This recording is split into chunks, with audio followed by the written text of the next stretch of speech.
Hi guys, this is Tony coming at you with the second episode of the Movie Mouth here on Nerdy and 30. Before we get started with this week's review, just want to say if you like what you hear to like, subscribe, and comment down below on the video. This week, the movie that I chose to review is called The Death of Stalin. Now, The Death of Stalin stars Steve Buscemi, Simon Russell Beale, Patty Constantine, Rupert Fine, Jason Isaacs, Michael Palin, and Jeffrey Tambor. Now, it is directed by Armando Iannucci. He is known for, he's a writer-director of several seasons of Veep, The Thick of It, and In the Loop, in which he received an Oscar nomination for Best Adapted Screenplay. Now, this movie, The Death of Stalin, he is also a co-writer and director of, and he comes into this movie with a sort of political humor. Now, he's also from the UK, and you can sense that kind of dry humor in this film, but as the title of the film will tell you, it is about a difficult time in history in which Stalin passes away of a stroke in 1953, and several other members of the Communist Party are vying for not only control of the country, but trying to figure out what to do in the crazy event of him passing away.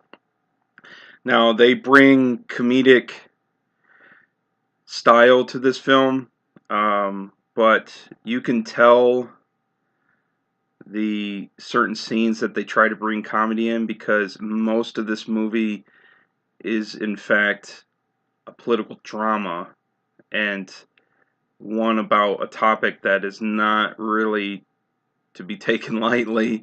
Most of this movie is about the Stalin and his terror grip that he had on the Soviet Union and through the NKVD, which is their secret police, and the secret executions and tortures that they went about throughout his reign. And trying to bring humor to that sort of subject is very difficult. So some of the scenes that you could tell they were trying to implement humor, it didn't really land with me. Some of them were so dry to the point where they just didn't work. Now, I kind of compared it to Ricky Gervais and the show Extras. Ricky Gervais likes to take jokes and extend them so long that they become awkward, and that's where the humor in those jokes lie. Now, this movie does the same thing, but the problem is Ricky Gervais's jokes are inherently funny because the topic of them is about something usually stupid or silly, whereas the topic is usually about murder and torture. So I don't know, the humor in this film just didn't really land with me. Plus, a lot of those scenes, along with some other dramatic scenes throughout the film, just sounded like they were ad-libbed, like they weren't necessarily in the script. Now, they could have been in the script, but they might not necessarily have been, especially from Jeffrey Tambor, who plays the acting leader of the Soviet Union once the character of Joseph Stalin passes away, and he is essentially a buffoon who doesn't know what's going on and doesn't know what he's doing.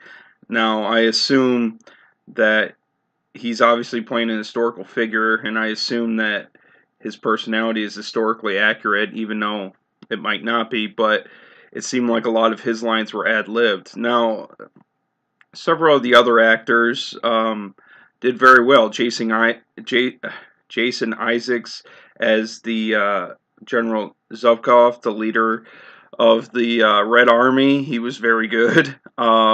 Steve Buscemi as Nikita Khrushchev was very good. Several of the other actors were pretty good. I know the suspension of disbelief, or the how English films, even though this would have played out obviously in Russian and this entire movie was in English.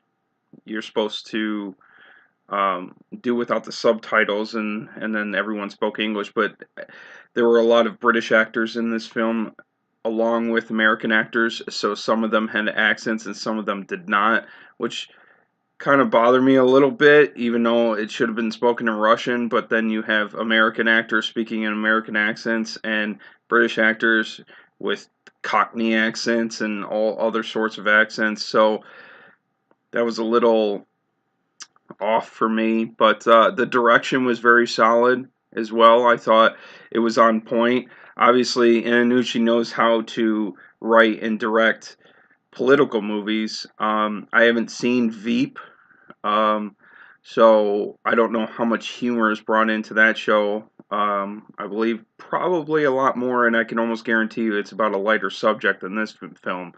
But I believe the standout in this film was Simon Russell Beale, who you can see here. He played the leader of the NKVD.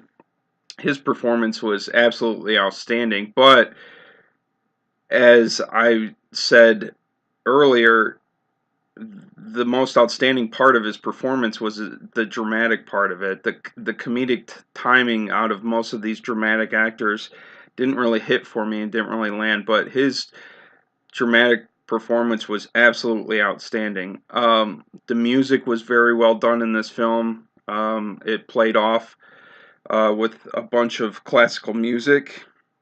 The beginning scene was with a performance of a Mozart symphony over the Moscow radio that Stalin wanted to get a recording of that he was listening to. So obviously in the film, shouldn't be a spoiler that I say before. It centers around Stalin's stroke and his death and the subsequent battle for power after, and the planning of the funeral as well.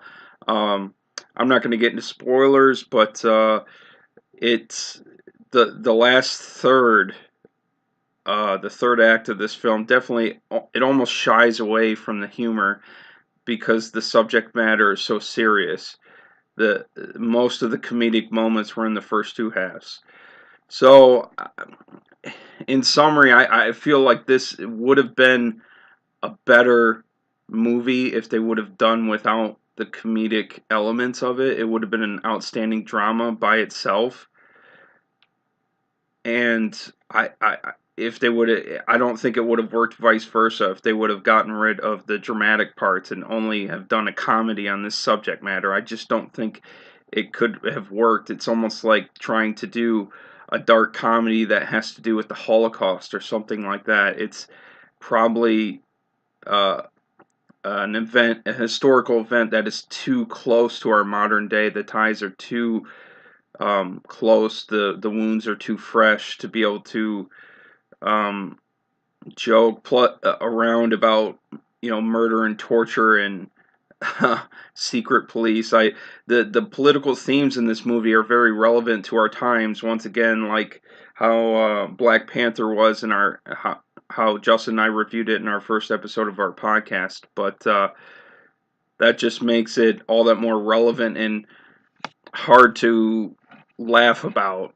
Now, not saying I wasn't trying to, and there were some scenes in this film that I did laugh, but most of it just didn't land for me. So, overall, I think I would give The Death of Stalin a 7 out of 10, but it is definitely worth a watch. I would say I might not have checked this out in the theater. When the trailer hit, I was really excited about it, but it looked like a straight up comedy. But it was an independent film that didn't get a wide release here in the U.S. anyway, so I didn't even get a chance to see it in the theater. But it is out on video now, so if you guys want to check it out, it is definitely available to you. Thank you for listening. I'll be back next week with another review. Like I said, if you like the reviews here or the podcast, next week we should be coming out with our second episode of our podcast, and I should also be here next week with another movie review. So if you like what you hear, like, comment, subscribe on the video, and we'll see you next time. Thanks, guys.